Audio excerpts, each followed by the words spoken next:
Good day, poker peeps. This is Sky with Smart Poker Study. And in this video, you're going to see some hands taken from a recent game tape. And when I recorded that game tape, I was really focused on thinking about my options because I believe that when you're playing poker, those options that pop up at the bottom of the screen when it's your turn to act, fold, call, raise, check, bet, those are your best friends. And when they pop up on the screen, they're asking you, please take me to the party. And it's up to you, given the information available, to decide which of your best friends to take to the party. So let's get to the hands. Now, right now, I guess a complete unknown. I've got a decent ace, double gapper. This is definitely worth calling. Is it worth 3-betting? I would say as of right now, it's not. Because I don't know anything about him, I don't need to bloat the pot out of position with a weak kicker ace. So, calling's good, and we'll just approach post-flop. We'll see what happens on the flop, and he's in an MP position. He's got a big stack. I just don't know anything about him so far, other than up until now, he has V-pip 2 out of 2 times. So I'm out of position with just an ace-jack. The queen 8-8 flopped, hit basically nothing right here. Now, is this worth folding? It's not worth calling. I could check raise. It's only 1.8. He's going to put me on a very strong hand if I check raise right here. He's going to put me on a queen or an 8, probably. And boom, take that one down. Easy use. Those 3 buttons that come up. I mean, my gut says fold because, I don't have anything right there. But then when you think about the situation, you think about that board, you think about his small bet sizing, that raise option that popped up, it's pretty darn lovely. So he just open raised. I have the offsuit ace. It's a decent 3-betting option.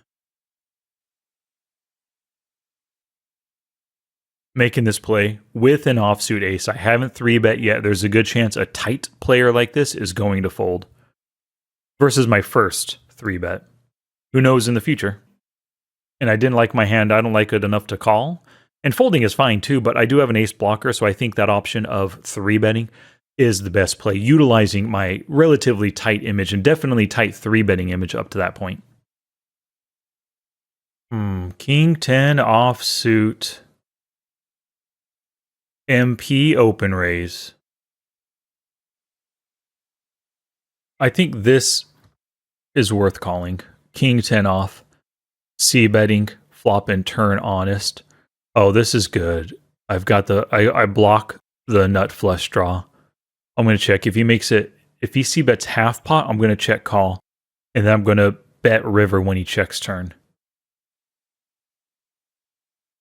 What would I bet with a flush? What would I bet with an ace right here to try to block a flush draw or overcharge a flush draw? 3 makes sense. And me checking with an ace on the flop makes sense too, hoping he would bet just check calling and maybe check raising. Whatever my plan could have been by checking flop. Okay, now that comes up. I hope he doesn't have the 3 of hearts. But he could have the jack, queen, 10 of hearts. Well, I'm going to call. I don't see any reason to come back over the top. I don't have the nuts. The 3 beats me. He could have a queen, to which I could get a little bit more value. I could get value out of a queen. Let's raise to get value out of a queen or a jack of hearts. Yes! Yes! What do you have? Queen or a jack, right? Had to have been queen or a jack. I am shocked. Straights were possible. Flushes are possible. He just couldn't fold a flop set? Oh, now that is interesting. That's why he's got the green tag, though, This player, too. Ace 3 suited. Cutoff raises. I like the call here. He doesn't fold to 3-bets. And the 2 blinds don't seem like big 3-betters, so I don't mind going multi... Oh! Flopping the nut flush?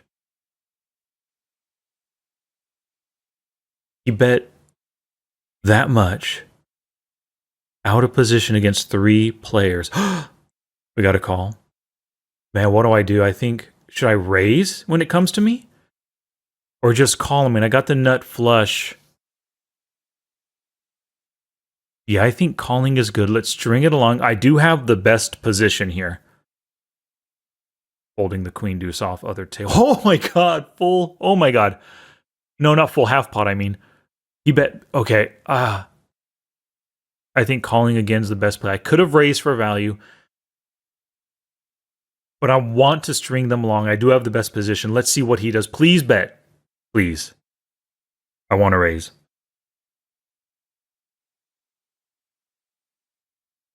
Good, he bet. I have to go all in. I don't want to just call. I want this other player to go all in. And even if he folds, I want to get max value out of the better here. I have the second nuts. A straight flush beats me. Yes, he called. What did he call with? Ooh, king high flush. I did it. Oh, wow. That was amazing. My mind was just going, how do I get money? How do I get maximum value? And I was just calling, risking a paired board for a full house to beat me, right? But that was just such a good money-making opportunity. I had to just call right there. I was shocked that I flopped, and then I'm in position. Bet, call, call. Holy cow. And I didn't want to alert them to the fact, I mean, I didn't know that anybody had a king high, a strong made flush right there. And I timed down, oh my god, that was amaze balls. So I won 160 big blinds from that, maybe? So I actually went from down for the session, minus 768. So now I'm right at break even. That's amazing. In one hand, I get back up to break even. Wow. I mean, that was as lucky as a flop can get, and a situation too. I called pre and got two other callers willing to commit chips on that. Holy Stromboli. Well, I hope you really enjoyed those hands and how I was utilizing my options, thinking through folding, calling, and raising, or betting, whatever the options were given the situation. And that's exactly what you should be doing. Treat those buttons that pop up as you're playing as your friends. And choose the best one, given all the information available, to take to the party. All right, thanks for watching, and I'll see you in the next video.